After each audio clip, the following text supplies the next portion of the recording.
being a real treat after their 2021 album Crawler made my ears bleed and also kind of made my likes on videos tank because people were very angry at me about my opinions on Crawler.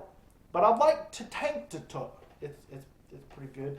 Now, the 31st best record of 2024. To lean in a little bit, it's Drug Church, Prude.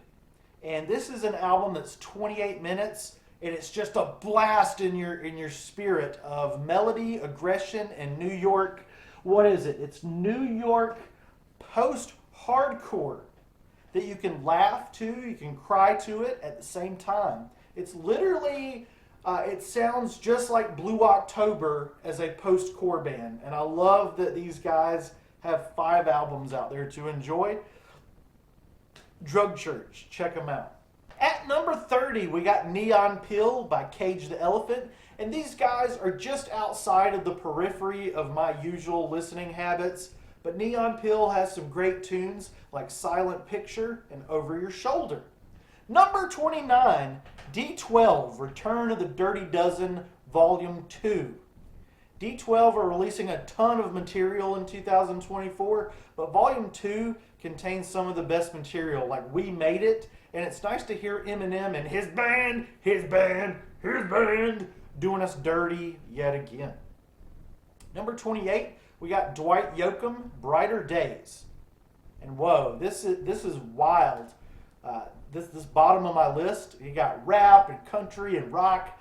Dwight Yoakam, Brighter Days is a rocking yet traditional kind of country record with a Post Malone feature and great songs like Wide Open Heart.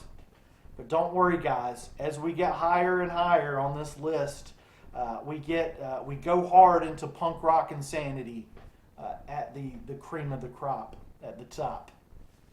Number 27, though, is G and X by Kendrick Lamar. And this is just out of nowhere, late to the game. There are 6 songs on G and X that made my jaw hit the floorboards of my Honda Accord boards. Absolutely some of the best hip hop I've ever heard. Had no idea. I've been kind of dabbling in Kendrick Lamar, and I've never really been hooked by an album by him quite like this one. It's really, really entertaining, really engaging, really taking aim at other rappers, and I love it. Number 26 is Obscurest Vinyl and Mayer Braylon's. That's the artist, and the album is called Mayer Braylon's Jack-O-Lantern Jamboree. Lost in the Corn Maze is the most magical song ever, and this record is just the funkiest and strangest thing to make this very strange best of list. God help me, I think I'm gonna die. You gotta check it out. Some really cool humor mixed with some like vintage like crap you'd find in the vintage vinyl bin at the dollar store, the Goodwill. But it's just so good. They're like the Weird Al of vinyl bins. Like the vinyl bin's been replaced, you know, as Jilly Bo would say. Number 25, best record. All Out of Dreams by Bukasa. And these guys, they were a stoner punk metal band that I stumbled across on Spotify. And All Out of Dreams is an epic 2024 record. And if you don't have 33 minutes, let's see what these guys have behind the curtain, folks. To listen to the entire thing, start with The End Starts Today and Straight Edgelord for a good laugh while headbanging seriously. Number 24 for 2024 is Silver Patron Saints. Jesse Malin, not an album by him, but a tribute under his name and by all of his friends. So Jesse Malin suffered some serious, and he's still suffering from a serious health battle, and God bless him. This collection is 27 artists reworking his songs in their style, and of course the highlight is from Jilly Bo Legweek himself on Black Haired Girl, one of the best songs of 2024. There's Counting Crows, there's Bruce Springsteen, there's Rancid, the Wallflowers, and more of the coolest artists that you haven't thought about in a while on here. So it's a really great collection and an even better cause. Moving on to Best Album 23. We got Fever 333 with Darker White. Rage Against the Machine Incarnate is what this album is. They're also carving out their own new sound, and it's incredible. The best song in the mix is The Volatile Hostages. Number 22 is Jack White with No Name. What can I say? This is a straight-ahead, bluesy rock and roll record, and it's also complicated at the same time. The whole thing's groovy, banging, but if you, like you said, you're in a rush, you don't have a lot of time because you're out there like crunching numbers, cutting down cocoa plants, trees, coffee trees, and stuff like that. You're a very busy coffee farmer. I would say start with That's How I'm Feeling and What's the Rumpus. Those are the best of the bunch. At the 21st best album of the year, we have the debut by 7 Hours After Violet. What started as a solo project from Shavo of System of a Down became this insanely heavy metalcore record. And I gotta lean into you just for a minute. This has growls, clean singing, but this ain't your granddaddy or your great granddaddy System of a Down. No! This is not a tribute. In fact, this has very little to do with Shavo's inactive, wasted potential band, System of a Down, and I can't wait to see what the future holds for 7 Hours After Violet. The album is solid from front to back, and if you want to rage against the machine or the system, It opens with the Snarling Paradise, which is stupid, crazy, sludgy, and fun. Now in the top 20 albums of 2024, and we got Wild God by Nick Cave and the Bad Seeds. And now we're shifting gears to like a more subdued record, a subdued yet wild God from Nicolas Cage. It's a gospel piano record that sometimes soars into beautiful afterlife territory with tracks titled like Conversion, Software Version 7.0, and As the Water Covers the Sea, which includes an old Southern Baptist choir section, just some of the most I don't care what people want to hear kind of music, authentic music from Nick Cave and the Bad Seeds, and it's some of the most authentic music that he's put out in years, despite him not making this for me. I'm here for it, and I hear it in my soul. Number 19 goes to Kid Capici. Shout out to being here to support the channel when I talked about this album the last time. There Goes the Neighborhood. I heard 999 was the first song that I was introduced to the band with, and I thought, whoa, that's really awesome. Then I heard Get Down right afterwards, and those two songs, that was all that it took. And I knew that these guys were going to be a huge part of the future of punk rock. There Goes the Neighborhood, right? Number 18, P.O.D. Veratus. And this one almost slipped through the cracks of the list. I gotta be honest, I was not expecting much from Pod in 2024, but this album's got plenty not to skip.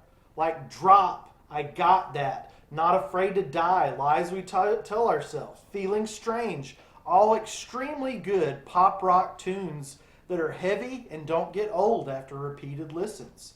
You just might forget they exist for a month or a few. But then you go back and they're fresh. They're fresh for your ears. So P.O.D. I feel like that's kind of a comeback record for them. Number 17, we're jumping genres yet again with Oliver Anthony. Hymnals of a Troubled Mind? Hymnals of a Troubled Mind. And yes, the Rich Man North of Richmond dude, his full-length album does not have that song on it, but it's filled with biblical scriptures and sobering blues songs that come from the depths of a man's just natural being. Wow, it's incredible. I gotta get sober. I want to go home feeling pretty good. VCR, Mama's Been Hurting. These songs hurt in such a way that they are at once hard to listen to and hard to stop crying to. So if you're in the mood for a very, very bleak outlook on life, with some Christian values infused, you gotta be prepared to get really depressed. It's a good record. It's a really good record, though. Number 16. Number 16 is F1 Trillion by Posty Malone. I traditionally hate everything that Post Malone does. He annoys me. His music is bubbly garbage with gibberish garbage poured over my eyeballs like hot coals in a negative way. But his country record, wow. It's a rare instance when this popular artist goes country. It was actually a good move here. Let me see. Let me see the notes. Songs. The Losers is one of my favorite songs ever, and Wrong Ones are really great, and they make this the 16th best album of 2024.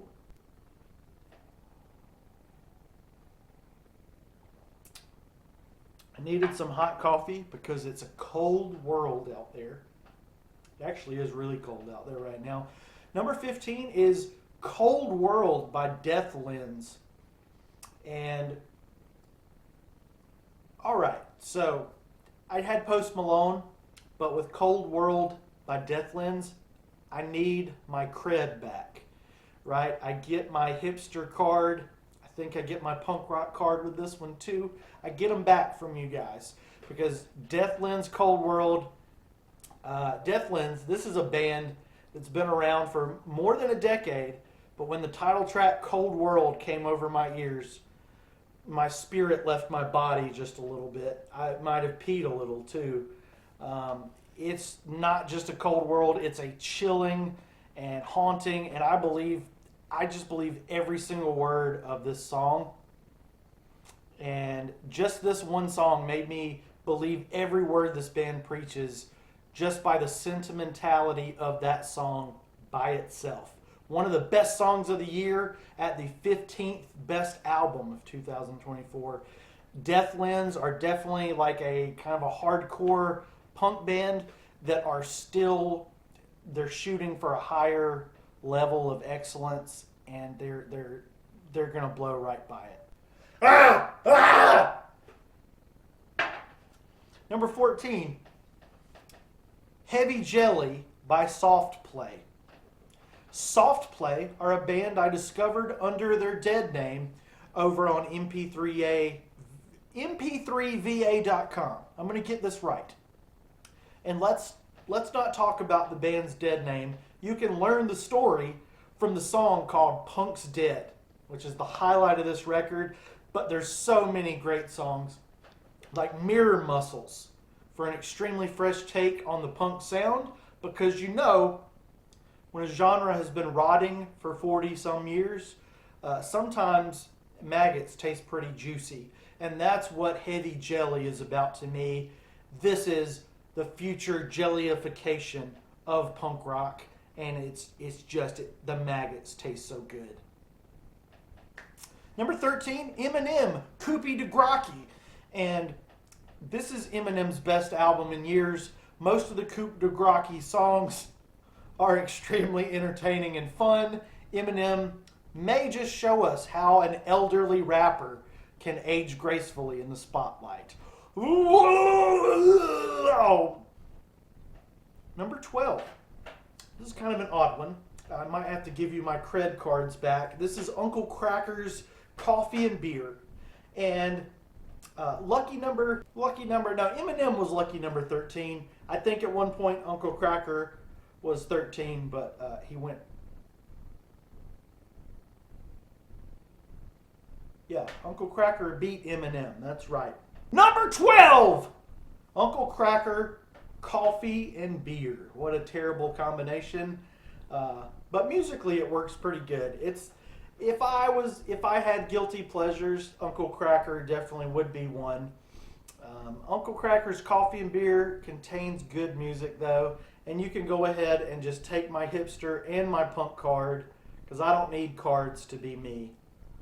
The combination of country and rock and pop, it goes down smooth. It makes me feel happy and sad and groovy. The music's great, and Matthew's singing is better than people give him credit for. And the best part is, Matthew hasn't gone full Kid Rock like his friend has. So check out You Should Have Loved Me, because you really should have loved your uncle. And it sounds like an old school John Mellencamp song, if you're into that sort of thing. You are. I know you are. Now, as we're at the 11th spot, we're getting a little bit more into the stuff that we typically talk about here on the channel. And yes, the microphone is on. Where's my snare? I need my snare. Number 11, and I know a lot of you guys wanted this album to be higher, but I gotta be honest with myself. The Cure, Songs for a Lost World, is number 11, and I'm so glad to finally be able to talk about The Cure on this channel. And this album did not disappoint after all the years in the shadows. Songs for a Lost World is dark, twisted, sad, very engaging, with some new sonic palettes, even as the band is coming up on 50 years of The Cure. That is so cool. I was telling my dad that on Thanksgiving. I was like, you know the band The Cure? They're coming up on 50 years. Now we're in the top 10. Highly Suspect, As Above, So Below. And I'm hoping to see this band in February. I hope to see you guys at the show. So looking forward to that. Almost everything Highly Suspect does, I love it.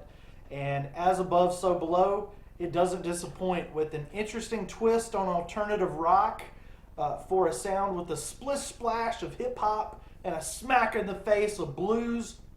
Highly Suspect carry a torch for a new generation of rock bands coming in this high in the list. So, Highly Suspect are high in the list. Get it? Get it? Number 9, Sum 41's Heaven and Hell, the final and double album by Sum 41. It delivers everything Sum 41 fans want. The pop-punk side of things, made up of songs that Dee Wembley wrote for other artists, and then the heavy metal side of Sum 41. They go out on a high note here with a double album that doesn't waste my time with stupid BS interludes and outros and fluty flute McFlute stupid dum dum crap, skibbity toilet. And this is nearly a perfect record with maybe a song or two that I could take or leave, but overall, a perfect Sum 41 record that I love putting on and walking through a darkly lit park at night. It's perfect for that. Number 8. We got several late additions to the list, and One Assassination Under God. It came out of nowhere. It instantly resonated with me. Front to back, Marilyn Manson is brooding, sad, angry, and even dying. He's still doing the same boring visuals, but the music is intoxicating and effective. I do have to limit how long I listen to Marilyn Manson.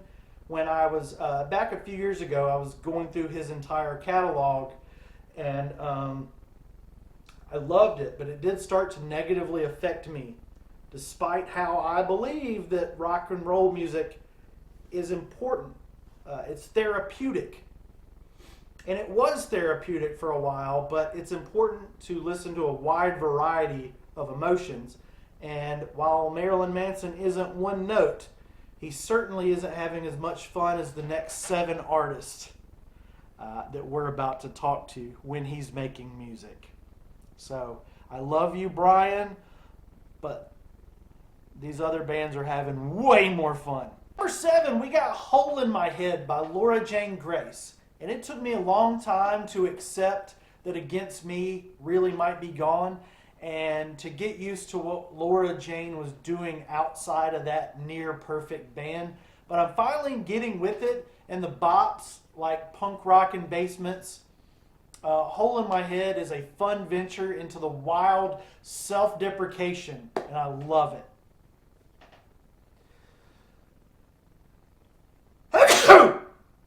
Number 6, and Blood, Hair, and Eyeballs by Alkaline Trio. This is where we're getting into the albums that I simply cannot live without in 2024. Alkaline Trio's Blood, Hair, and Eyeballs is an apocalyptic culture fleshed out in musical paintings with perfect guitar tones. This is what guitars need to sound like all the time, gosh poop it. Gothic wordsmithing and some of the best songwriting in centuries on Bad Time, a song that I want to get tattooed on my entire skull. Or my number 5, Mantras by Alien Ant Farm. Now, my top 5 albums are perfect, and this is where the perfection begins. Every note, every song, and for Alien Ant Farm to get number 5, it really surprised me. Mantras by Alien Ant Farm and the band themselves, I've followed them for years, but other than Truant, I've mostly just kind of added their songs to playlist with other music. And I did not foresee them being anywhere near a top list of any kind. But Mantras, it's just epic through and through, and it's still kind of hard to pinpoint the subgenre of rock that these guys even are. Is this a punk album, a metal album, a grunge album? I have no clue. A lot of official places label them nu metal. I don't see that. I don't hear that. I'd say alternative rock. But Mantras is a perfect alternative rock record. I recommend every song from it. Number 4, Unt by Pinhead Gunpowder. You got A.A. Ron, you got Bill, Jill, and Jay, And they've been making punk rockin' basements without letting us hear it for 16 years. Kind of like The Cure. And then, uno, dos, tres, bam! A perfect second record from the band. Aaron Comet Bus writes the songs and instructs the goons from Green Day and their friend how to play their instruments, and enunciates his words like "ont." Also, and I almost both want to say more and less about this. I think I might be Eskimo Brothers with Aaron Comet Bus, or whichever band member wrote Mumbles, because every single word of Mumbles and about the particular character very specifically describes someone that I know. Down to the sunshine in the morning, the eggs, the coffee, the sun, all of that, the notes, the misspelling. I really need to reach out to Pinhead Gunpowder about this because, wow, I honestly think I know who Mumbles is about. I really would like to learn more from Pinhead Gunpowder. I don't know the exact meaning of the song. Is she a hero, villain, neither? What? Is it kind of insulting? Is it complimentary? We need to find out. Mumbles.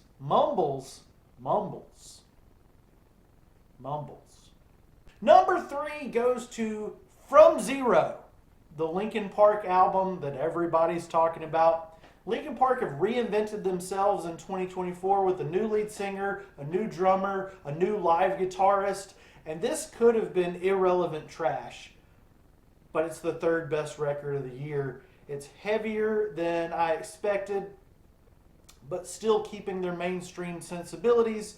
There's moments from each of their eras with also like a unique sonic personality, and here we get a new one as well. And Emily, I really hope she stays with the Linkin Park, and I hope they keep putting out new albums as Linkin Park. I also hope that she can kind of balance Dead Sarah with Linkin Park, and that she can continue to have a successful career with both.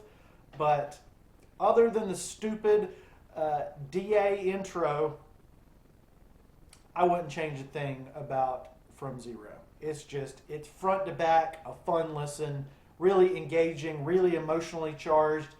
The lyrics are a little bit vague, as usual. I wish Linkin Park would go there. Like, talk about something in your own life, Mike and Emily. Mostly Mike. Like, stop pulling lyrics out of thin air and write about your own life. Even if it's boring. Okay. But it's a perfect record, other than the stupid intro.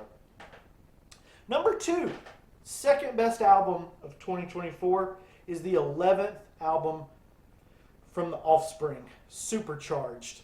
And this album is filled with songs that I keep going back to over and over again. Light It Up and Okay, But This Is the Last Time are some of my most listened songs of 2024. Well, Spotify Wrapped is coming, right? And I've listened to this one front to back more times than I can count. It goes heavy, it goes soft, with both directions just nailed. Perfection. The lyrics are smart, the riffs are smarter and weighted on this record, and it really is deserving of the title Supercharged. Did you know that Supercharged is the 6th Offspring record with a skull on the cover? Think about that, you bonehead. Where the heck is it? I think it's, yeah, here it is. Album of the year, album of 2024, guys. Boom shakalaka! Ooh la la la la la!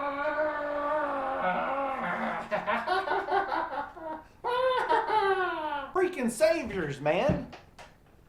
Green Day's 14th studio record, Saviors, is a return to big, bombastic, and successful punk rock in basements.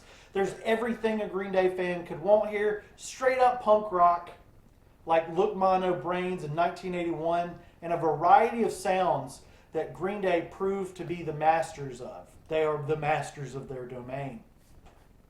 be it pop rock on Strange Days Are Here to Stay, the highlight of this gorgeous record, weird experimentation, but not nightlife weird, like on Living in the Twenties and Saviors, that's kind of experimental as well, and the big ballads, the pop songs, the crunchy and angry ranting and raving on One-Eyed Bastards. There's AC/DC Dumb Fun on Corvette Summer. We had only gotten Nightlife Part 2, The Return of Lady Cobra in her Mystic Nights. Oh, this would have been number 1 if it's World War Zero. Dilemma is Green Day's greatest single since I can't remember when, and Fancy Sauce is their most delectable closer in close to 21 centuries. I think that was a Fall Out Boy reference, not a Green Day reference. Screw you, writers! Goodnight Adeline is another shining example of how Green Day continue to take their sound and elevate it and reinvigorate it with each passing day, decade, or tragedy. Whenever, whatever, Goodnight Baby, let it go.